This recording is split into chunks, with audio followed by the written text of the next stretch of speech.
In a distant part of space, on the dusty moon called Veldt, the villagers lived a peaceful life until the day the scary Admiral Atticus Noble came. Noble, who led the powerful forces of the Motherworld, an empire built on defeating other worlds, had a mission. He was searching for Devra and Darrian Bloodaxe, two siblings who were fighting against the Empire. Standing in the village square, Noble offered to buy the villagers extra grain, but the village leader, Sindri, insisted they needed all the grain to survive the tough season. Despite Sindri's warning, a brave farmer named Gunnar spoke up, saying they might have some grain to spare. Suddenly, Noble revealed his cruel nature and killed Sindri on the spot. He coldly told Gunnar to collect the grain in 10 weeks, a task that would certainly starve the village.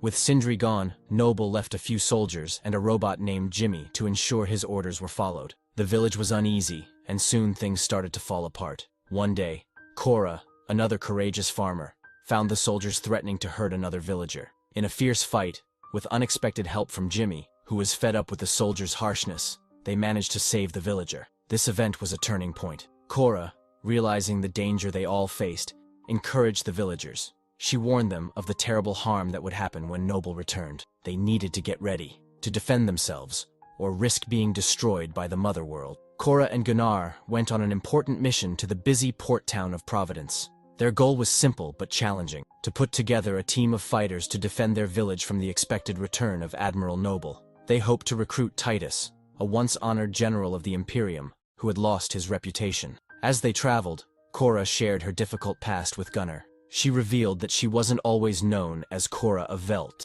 Long ago, she was Arthelais, a name given to her by Balisarius, a cruel Imperium commander. Balisarius had ruined her family and her home planet, taking her to train as a soldier for the Motherworld. She climbed up the ranks to become a bodyguard for Princess Issa, a symbol of hope who was expected to stop the Imperium's constant battles. But disaster struck on the day of Issa's big ceremony, when the royal family was viciously killed. In the confusion, Balisarius took over, claiming to be the new leader and driving the empire to expand aggressively again. When Kora and Gunnar got to the busy port town of Providence, they joined forces with Kai, a local smuggler known for breaking the rules. Kai agreed to help them find Titus, a former general who had lost his status. Along the way, Kai introduced them to two more fighters, Tarek, who had a special ability to control animals, and Nemesis, a swordswoman with strong robotic upgrades. Their search took them to a distant moon with a dusty arena where fighters competed for fame. Here, they found Titus, no longer respected, but a man trying to forget his problems with alcohol. At first, Titus didn't want to join them, but Kora convinced him by appealing to his sense of pride, suggesting he could get back at those who defeated his troops. Touched by her words, Titus agreed to help them. With their team ready, they headed to the planet Sharan, known for its resistance movements. Gunnar knew the Bloodaxe siblings leading the resistance there, which they hoped to use to their advantage. When they arrived, they met Darrian Bloodaxe, who, motivated by their goal, agreed to defend the village with some of his best fighters, including the reliable Milius. However, his sister Devra and the rest of their group had to leave to keep fighting the Empire elsewhere, but their timing was perfect. As they left, Admiral Noble, always merciless, attacked Sharan, destroying its people as a harsh punishment for supporting the rebels. Kai, the smuggler, changed his mind after hearing Kora's strong request to protect her village. He told her he was ready to stop his dishonest activities after one last task. Trusting him, Kora and her team followed Kai to a trading post. However, they walked right into a trap. They were shocked to find Noble's ship there. Kai had tricked them, aiming to get the reward for turning them in. Noble, with a mocking smile, identified each group member, Kora and Titus for leaving the Imperium, Tarek as a wanted criminal and former prince, and Nemesis, known for her revenge against Imperial officers after they harmed her children. In a tense moment, Kai told Gunnar to take down Kora. Instead, Gunnar quickly freed Kora and accidentally killed Kai in the confusion. The rest of the team escaped their binds. A fierce fight broke out. Sadly, Darrian Bloodaxe died in the battle. In the final face-off, Kora confronted Noble and defeated him. After the fight, Kora, Titus, Tarek, and Nemesis returned to Veldt. Jimmy, the robot, watched them from afar as they neared their village. Meanwhile, back at the trading post, the Motherworld's forces found Noble's body. In a surprising turn, he came back to life after a strange meeting with Balisarius in a spiritual place. Balisarius ordered Noble to end the uprising and capture Kora alive, planning to kill her himself as a display of strength. The story picks up in the second part of Rebel Moon, titled the Scar Giver. After a fierce fight, Kora and her team of fighters returned to their home on Veldt, thinking they had stopped Admiral Noble and his plan to take their planet's important food supplies. But their relief didn't last long. Eris, a soldier from the Motherworld who was secretly on the villagers' side, brought shocking news.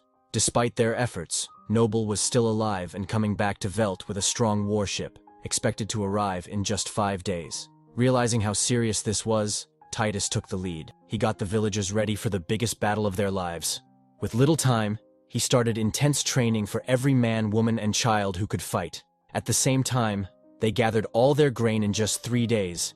They had a daring plan. They turned the grain into flour, hoping to use it to bargain with the Motherworld forces. They thought if they could offer the flour, it might stop the forces from attacking their village from space, giving them a chance to defend their homes and lives. As Kora and Gunnar grow closer, Kora shares a dark secret. She tells him that Regent Balisarius forced her to be part of a terrible event, the killing of the Motherworld's royal family, including young Princess Isa. Kora heartbreakingly admits that she was the one who had to kill the princess. After the killing, Balisarius tried to blame Kora, making her the scapegoat. Out of desperation, she fled to Veldt on a Motherworld shuttle, hoping to start a new life away from legal troubles. Meanwhile, the village prepares for the coming threat. Titus, with Nemesis, Tarek, Milius, and Kora, trains the villagers in fighting. They plan to dig trenches and tunnels in the fields, set explosives, and get Kora's shuttle ready for any necessary actions. While sharing their past hardships and betrayals, Kora decides to keep her part in Princess Isa's death secret. When Admiral Noble arrives with his powerful warship, the situation gets worse. His forces scan the village thoroughly, finding where the women and children are hiding, protected by Nemesis and Eris. Noble's troops then try to capture these vulnerable villagers to lure Kora out.